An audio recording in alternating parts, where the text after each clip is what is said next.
Hi, my name is Representative Ephraim Elliott, and you've just been placed on alert.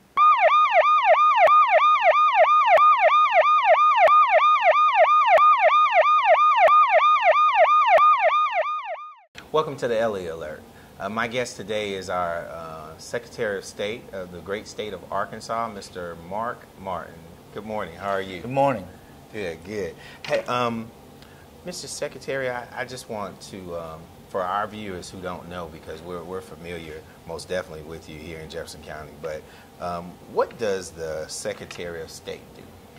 Well, the Secretary of State is one of the constitutional officers, and the responsibilities of the Secretary of State primarily, one of the first duties is acts as the chief election official in the state of Arkansas. We maintain the voter registration rolls and assist the counties in the conduct of elections.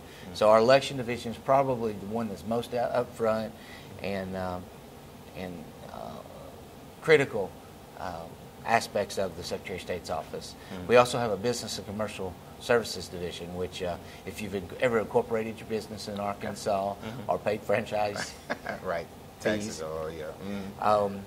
or if you've had a notary course, become a notary, the exercise of the Uniform Commercial Code and whatnot is responsible to the Secretary of State. Of course, we actually record the acts of the legislature and keep those historic documents, and along with the history of the state capitol and the history of the state of Arkansas, we provide a service of educating the voters and the public about that, educating voters about elections. Secretary of State's office is also responsible for the maintenance and preservation of the state capitol building and grounds. Oh, okay. So a very large responsibility, and we're also over the capitol. The state capitol police force. Wow, I did not know that. It's kind of interesting. Patrol area that's a major portion of downtown Little Rock and the area around the Capitol. Our officers have statewide jurisdiction. So very, very diverse and large office. How many employees do you guys have? It varies. I know that at one time in the past it varied over 200. It's been as low as the 140s to 150. I think right now, gearing up and going into an election and a presidential election year, I think we're hovering between 160 and 170. That's good. Now, you told me a little bit about the Secretary of State. I want our viewers to know who is Mark Martin. Well, probably the shortest answer is an East Arkansas country farm boy. Right. I grew up over in East Arkansas. I attended Hughes High School. I attended Hughes all 12 years. I didn't go to kindergarten. They didn't require us to do that back then. So I attended school in Hughes. Grew up on a farm. My dad was a rice and soybean farmer. Oh, okay. And sort of my roots, that's where it come from. That's kind of like here in rural Arkansas, the all-timers, even the Stuttgarts and stuff like that. So, yeah, that's amazing. And what's so amazing about it is a small-time guy comes up and gets elected and becomes state secretary. I mean, that's an awesome story. Yeah. Well, you know, what's kind of interesting about it is growing up in relatively poor family in East Arkansas, I always thought that politicians were kind of high up and far away, and you know, I never even considered actually having any real contact with one because they were too important. And you know, as I was becoming involved in my professional society and stuff like that, I began to actually have experiences put me in contact with politicians, and I quickly learned that politicians are no different than the rest of us. Right. Both with their proficiencies and with their failures. Right.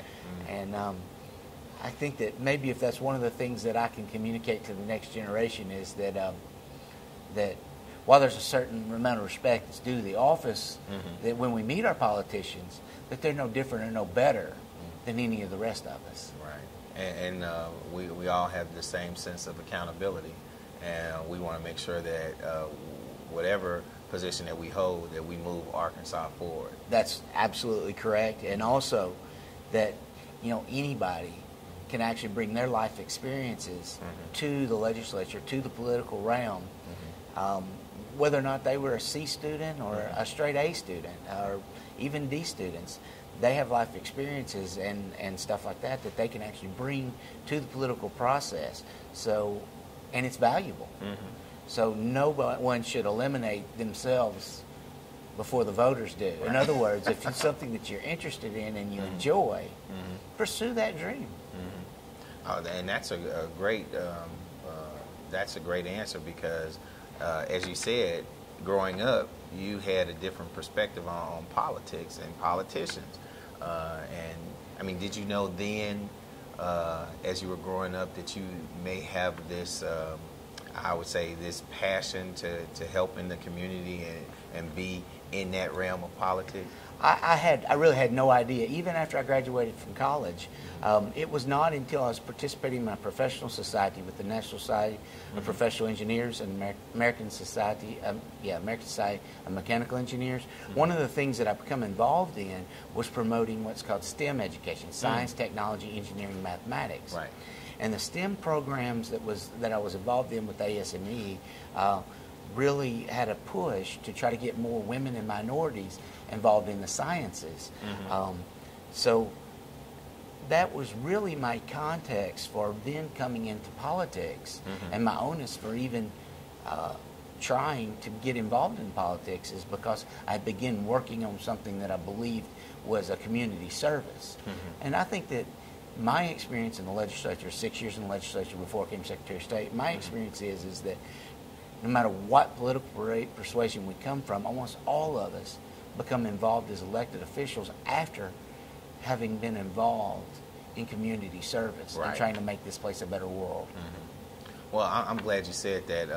We're going to take a break, and when we come back from a break, I'm going to ask you about your experience in the legislature. Okay, thank you.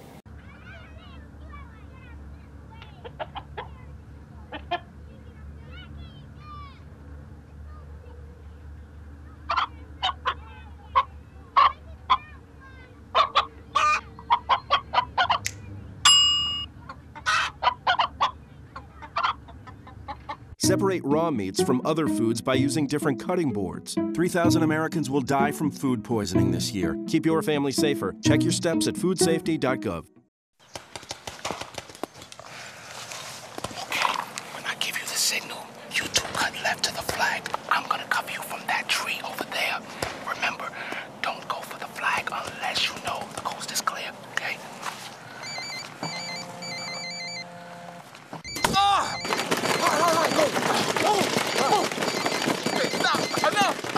You don't have to be perfect to be a perfect parent, because kids in foster care don't need perfection. They need you. Welcome back to the Elliott Alert. My guest today is our Secretary of State, Mark Martin.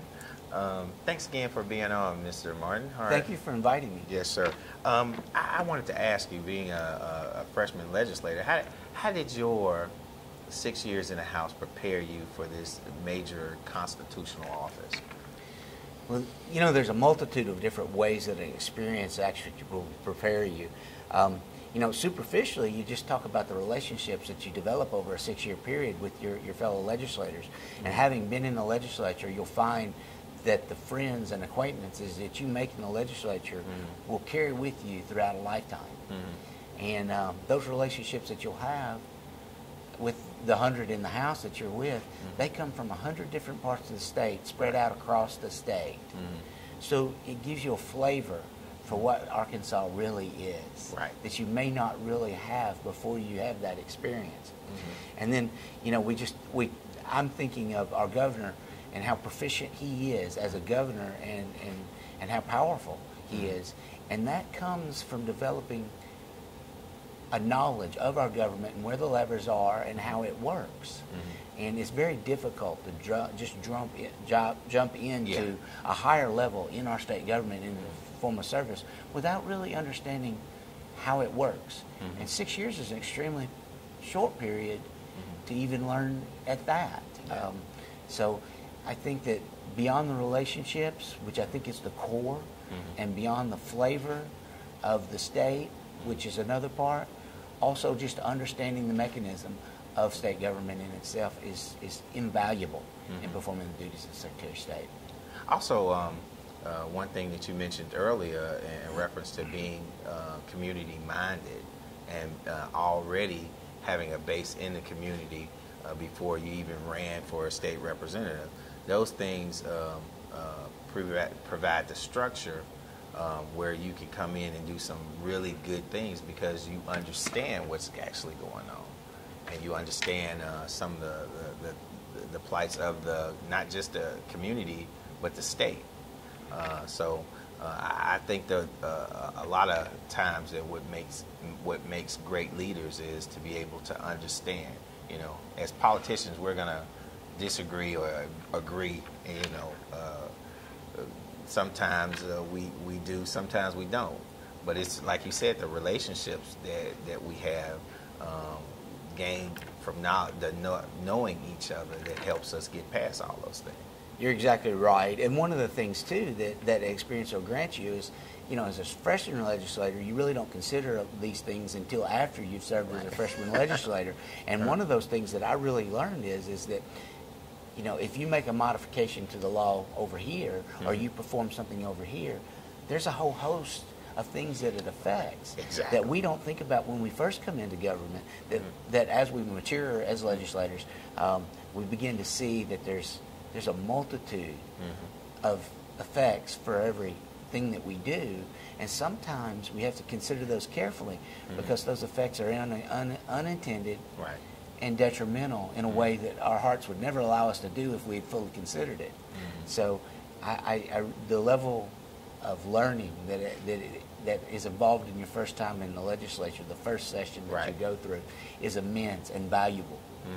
It is, and you're absolutely right, because there's always a sense of accountability, especially if you have the community at heart. So you don't want to do anything or make any bills that are going to be detrimental to anybody. And you know, as the Secretary of State, you have a major job. You have a major job in all the different departments that are under you, and how you structure those things, even with the election part of it. That's a major step. And how did that prepare you to I guess as you come in, because you kind of figured what the job was. Now that you've been in the job, what do you think about it now? What do I think about the job of Secretary of State now? It's even bigger than I had imagined. Exactly. It's really immense, and thankfully I come at it from an approach of understanding that the people that were there were professionals at it, and more proficient at that job than I would ever actually be of any single individual job. So you come to understand that it's a team that actually performs the duties of the Secretary of State. It's not some amazing Superman sitting at the head and dictating what goes on. You leverage the unique skills and you enable those people to grow and put together connections to where they can work together, become more efficient and proficient. And you then begin to understand that rather than being the head of something, you're just one more part of a whole. Which makes it much better, because even though there's a body, the fingers, the legs, everything has its own specific responsibility. So I agree with you. I think it's a team effort, and you know, I think also that's the reason why the people of Arkansas put us in different positions, because they want us to work with everybody, and they want it to be a team effort. And I think that we have some great constitutional officers, and I want to thank you for being so open-minded and willing to work with everybody, you know, as a freshman legislator, because you know, you guys don't have to be cooperative. You really don't have to, but you welcomed us and made us feel really good. Well, you know, a spirit of cooperation is just mandatory for any people in society. I mean, even when you just have two people in a marriage, just think about the level of cooperation that has to go there. And then every day in the house, I mean, you have to cooperate starting out with a bill Right. will start in the House committee, and there's 20 people that then have to compromise and cooperate. Right. And then, of course, once you get it out of the House and goes to the House floor, well, now there's 100 people that have to compromise and cooperate. And we're still not done yet, because then it has to go over to the Senate, the Senate committee, and then the full Senate, and then ultimately the governor has to put his name on it. So our founding fathers actually set up a system with checks and balances, and a system that forced us to begin to compromise and cooperate. And if you don't understand that, you very much will be very frustrated with the system, because that's the way it's designed to be. But ultimately, you don't compromise your own principles. You understand that the process creates the compromise. Right.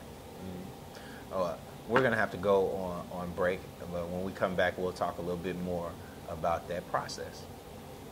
Thank you. I'm home and I love it. I'm home where I belong. I'm home and I love it. I'm home where I belong. It's always nice to come home. But these days, many Americans are at risk of foreclosure and losing their homes. Making Home Affordable is a free program from the U.S. government that has already helped over 1 million struggling homeowners like these. And we want to help you. I'm home. I'm home. And I love it. I'm home. I'm home. Find out now what your options are. Go to makinghomeaffordable.gov or call 1-888-995-HOPE.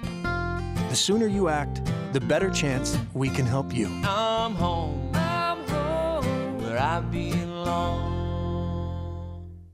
Welcome back to the Elliott Alert. I have today, my guest is Mark Martin, our Secretary of State. Thanks again, Mr. Martin, for being on. Mr. Secretary, I'm sorry, for being on the show. It's my pleasure. Yes, sir. I wanted to ask you, what's going on with the SOS right now? Well, today is an election day. Okay. So everybody in our office is extremely busy with the bond election that's actually occurring today. Right. Right. And how can you tell me what's involved in a special election like that? Well, of course, the election's the majority of the actual work, and we need to give credit where credit's due. The majority of the work is actually done by our county clerks and our county election commissions. Okay. And it's a tremendous amount of work that's actually involved in that. The Secretary of State, I look at it as playing a supporting role, making sure that everything goes off as smoothly as possible, and that we can accommodate and support our county clerks. I look at it more like a customer service. And if our customers, the county clerks and the county election commissioners, are being served, they need to be served in a friendly manner, and as helpful as we possibly can be, as quickly as we possibly can be. And that's really probably the best mindset to bring to the conduct of the special election that's actually going on. Okay. Now, so you guys work very closely with each county clerk. That's correct. Do you provide any education? The Secretary of State's office does provide education, not only with the procedures that are actually created by the State Board of Election Commissioners, which the Secretary of State is the chairman of that board, but also training with assisting the training of the voting equipment as well. And we don't have a consistent uniform, 100% uniform type of voting machinery across the state, but we do have a predominantly similar types of system in every county, and we provide training on the majority systems. Do you think that at some point we may go to that unified system?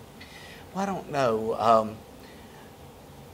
We always see it as something that might be more efficient and better, but those of us that actually love for our local communities to have ultimate control, I'm personally not real motivated to actually ask a county to do something and bring something to it, the situation that they're not comfortable with.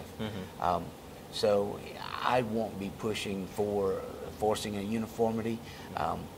One of the things that's kind of beautiful about people is that we usually unify around something eventually. Exactly.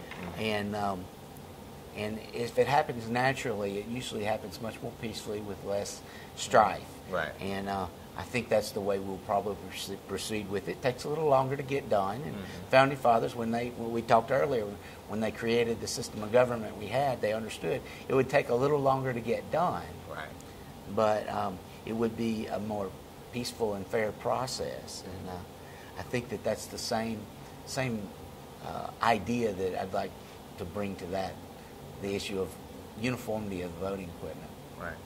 Because we have a lot of seniors who may not be comfortable with the process or changing the process, but it's still nice to know that we have the equipment needed to bring us up into the 22nd and 21st century. So it's wonderful, and I have to tell you, our county clerks are extremely wonderful. I went into early vote just yesterday, and the lady at the county clerk that helped me go through to vote, they asked me whether or not I wanted paper or to use the machine. Right. And I said, well, I'll try the machine. And, of course, I'd voted the machine before, but the person was so extremely helpful. And I don't think that anybody, regardless of their situation, would have anything to fear for the machines, simply because the county clerks and their staff are, number one, so friendly, but also helpful till it's not a scary process to actually use the machines. It's pretty awesome. That's great. Just to be able to go in and have that kind of a response to the county clerk. And generally, like you say, it generally happens like that because we have an outstanding county clerk here as well. I do want to ask you, one of the questions I wanted to ask you is, what is the notice of forfeiture? Well, the notice of forfeiture is actually sent out to corporations that are actually established in the state of Arkansas. If they haven't paid their franchise fees, taxes, then by December 31st of this year, their corporation will be terminated. It'll be dissolved. So the Secretary of State's office sends those out to remind you, in case it's something that you forgot and slipped your mind or whatever, to remind you to actually better get this done so that you don't lose your corporation. Okay. And so those are one of the tasks that you guys use to help with the businesses. Do you is that really helpful to them? Have you seen it? I think so, and I really hope that rather than being seen as a threat, I hope that what it's actually seen as is a service that we're providing to help you remember the process. We don't really determine the laws as far as the Secretary of State's concerned, as far as what causes you to forfeit your corporation. But by sending out that notice, hopefully we're helping you avoid that situation. Right. Now, I want to ask you, what is your greatest challenge you face, the biggest project, and during this 4-year term, what are some of the things that you really want to do? Well, perhaps the biggest challenge is managing change. One of the things that I did whenever I come into office is I maintained about 80% of the employees from the previous administration from another party. Typically, you have larger turnovers from that, even within the party. Yes. So making a single cohesive team that then puts together processes and procedures that can be measured, evaluated, and improved, and functioning cohesively as a single team so that we can put in a culture and a system of continuous improvement as public servants and not so much as a political agency. And I think that will be an ongoing 4-year process, and not perfect when you start and won't be perfect when it's finished, but we will have improvement. That sounds great. I want to let you know, I want to thank you for coming on my show, and I also want to let you know you've just been placed on alert. Thank you much. All right.